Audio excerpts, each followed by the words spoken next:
สวัสดีค่ะมาพบกับแจ็คนะคะกับช่อง Easy Food by ชยาค่ะคลิปนี้แจ็คมาชวนทำบราวนี่แครกเกอร์ค่ะเมนูเบเกอรี่ยอดฮิตติดกระแสในช่วงนี้เลยนะคะก่อนอื่นต้องขอบคุณเจ้าของไอเดียนี้ด้วยค่ะที่คิดค้นเมนูให้พวกเราได้สนุกกับการทำขนมกันนะคะวัตถุดิบที่จะใช้ก็จะมีดังนี้ค่ะมีแครกเกอร์จะใช้เป็นยี่ห้อโรซี่ค่ะดาร์กช็อกโกแลตจะใช้เป็นดาร์กช็อกโกแลตคอมเพลนะคะเนยสดจืดไข่ไก่1ฟองน้ำตาลทรายแป้งสาลีอเนกประสงค์จะใช้เป็นยี่ห้อว่าวค่ะผงโกโก้กลิ่นวานิลาและเกลือค่ะด้านบนตกแต่งด้วยดาร์กช็อกโกแลตคอมเพลและขนมครีมโอค่ะต่อไปจะนำน้ำตาลทรายไปปั่นให้ละเอียดค่ะหากใครไม่ได้ใช้น้ำตาลทรายสำหรับเบเกอรี่ที่ละเอียดมากๆก็ให้นำน้ำตาลทรายมาปั่นให้ละเอียดก่อนค่ะเตรียมวัตถุดิบเสร็จแล้วต่อไปเราก็มาเปิดเตาวอร์มไฟค่ะแจ็คจะอบที่อุณหภูมิ150องศาก็จะเปิดเตาวอร์มไฟไว้ที่155ถึง160องศาเพื่อป้องกันไฟลดลงจากการที่เราเปิดปิดเตาค่ะต่อไปเราจะมาตุ๋นช็อกโกแลตกับเนยค่ะแจ็คใส่ช็อกโกแลตไปก่อนเพราะว่าใช้เป็นช็อกโกแลตคอมเพลเขาจะละลายช้าค่ะตุ๋นจนกระทั่งช็อกโกแลตเริ่มละลายก็ใส่เนยลงไปค่ะแล้วก็ตุ๋นให้ละลายจนเข้ากันระหว่างนี้ก็ให้เราคนไปด้วยค่ะเขาจะได้ละลายเข้ากันดีได้เร็วขึ้นค่ะตุ๋นจนกระทั่งเนยและช็อกโกแลตละลายเข้ากันดีเสร็จแล้วก็ยกลงมาแล้วก็พักไว้ให้อุ่นๆค่ะเราจะใช้ตอนที่เขาอุ่นหรือเย็นแล้วนะคะจะไม่ใช้ช็อกโกแลตตอนที่เขาร้อนจัดค่ะต่อไปเราก็จะไปตีไข่กับน้ำตาลค่ะใส่น้ำตาลทรายลงไปในโถตามด้วยไข่ไก่1ฟองค่ะจะใส่เป็นไข่ไก่เบอร์2นะคะเปิดสปีดความเร็วกลางค่อนไปทางสูงตีส่วนผสมของไข่และน้ำตาลให้เข้ากันจนขึ้นฟูเล็กน้อยและมีสีอ่อนลงค่ะ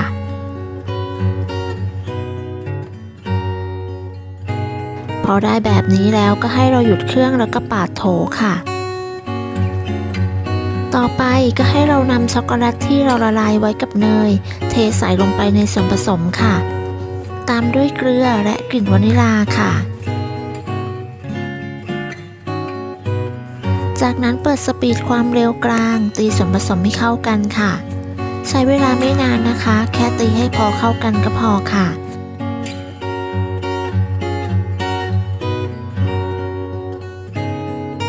จากนั้นก็ให้เราปิดเครื่องค่ะแล้วก็ปาดส่วนผสมต่อไปเราก็จะใส่แป้งค่ะ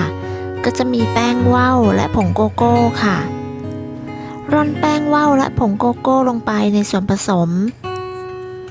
จากนั้นคนส่วนผสมให้เข้ากันค่ะหลังจากคนส่วนผสมเข้ากันดีต่อไปก็ให้เรานำส่วนผสมที่ได้ไปใส่ในถุงบีบค่ะ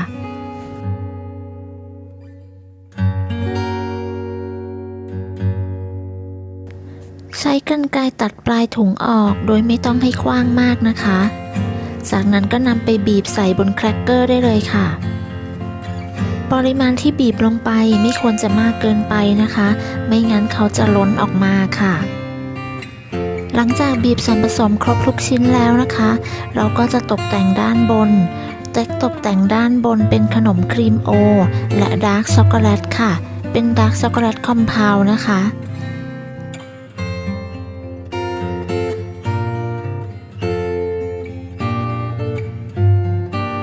ต่อไปเราก็นำเข้าอบได้เลยค่ะอบด้วยอุณหภูมิ150องศาใช้เป็นไฟบนล่างไม่เปิดพัดลมค่ะจะใช้เวลา 10-12 นาทีถ้าใครชอบแบบหนึบๆหรือเยิ้มๆก็ให้อบที่ประมาณ11นาทีก็ใช้ได้แล้วค่ะสูตรนี้ได้ทั้งหมด80ชิ้นค่ะ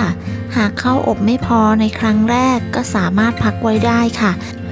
ระยะเวลาอาจจะไม่เท่ากันขึ้นอยู่กับเตาที่ใช้แต่ละบ้านด้วยนะคะพอครบเวลาแล้วก็นำออกจากเตาแล้วก็พักเขาไว้ให้เย็นค่ะหลังจากพักไว้จนเย็นแล้วก็นำไปแพ็คตามต้องการได้เลยค่ะเพียงเท่านี้ก็เสร็จแล้วนะคะสำหรับบราวนี่แครกเกอร์ของเราเมนูยอดฮิตติดกระแสทำง่ายๆนะคะอร่อยแล้วก็ทานเพลินมากๆเลยค่ะเพื่อนๆลองทำดูนะคะ ขอบคุณสำหรับการติดตามรับชมคลิปนี้นะคะ ถ้าเพื่อนๆชอบก็อย่าลืมกดไลค์กดแชร์กดติดตามเพื่อเป็นกำลังใจให้กันด้วยนะคะ แล้วก็อย่าลืมกดกระดิ่งแจ้งเตือนเพื่อที่จะไม่พลาดในคลิปครั้งต่อไปด้วยค่ะสำหรับคลิปนี้จะต้องลาไปก่อนแล้วนะคะ พบกันใหม่ในคลิปหน้าค่ะ สวัสดีค่ะ